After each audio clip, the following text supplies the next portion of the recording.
Next on News 10 Today.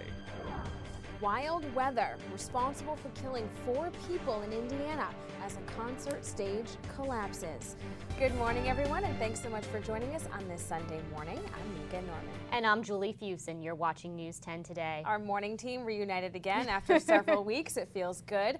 But speaking of the wild weather in Indiana, we certainly saw our own last night. We did have some severe weather roll through parts of mid-Michigan in the early evening hours, prompted several severe thunderstorm warnings across the area. Fair is disrupted after a concert stage collapses, killing 4 people and injuring dozens more.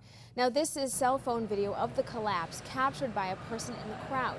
The band Sugarland was about to come on stage when high winds hit, causing it to topple over, trapping people underneath.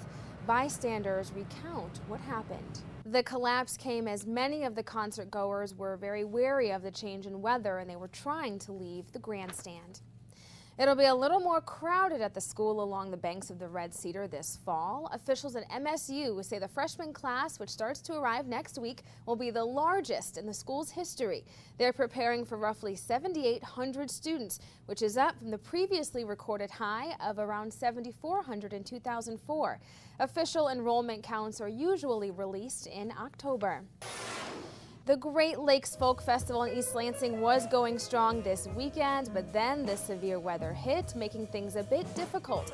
Now, heading into its final day today, organizers are concerned that weather could cause a drop in attendance. If you're anything like my 8-year-old daughter, you've noticed the construction by Eastwood Town Center and maybe said what she said. Hey, they're really making some progress there. If she only knew. That site will soon be stores and apartments, with the first few restaurants opening in just a few months.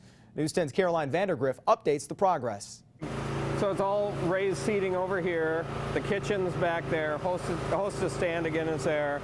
There's a VIP area. The area should provide some much-needed jobs as well. Developers say the businesses may hire up to 600 employees once all that work is complete.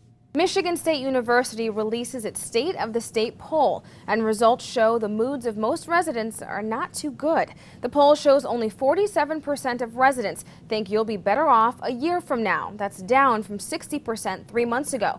Only 29% think they're better off now than they were a year ago, which is about the same as an earlier poll. Governor Rick Snyder's approval rating has fallen from 45% after 3 months on the job to 32% right now. Sometimes you can't call when you need help, but pretty soon you can text 911 or send a picture message when you're in trouble. More on the new emergency technology next. And Julie Fusen will be back with your complete Mid-Michigan forecast. You're watching News 10 Today. We'll be right back. Good evening, David. Now, the Morenci police chief is basing that statement off of what John Skelton has told investigators so far and what he's not exactly telling them. Now, he was released from an Ohio mental facility just a few hours ago, and Toledo deputies, along with the FBI, have taken him right to Lucas County Jail in Ohio. Skelton is charged with 3 counts of parental kidnapping and will remain behind bars until he's extradited to Lenawee County.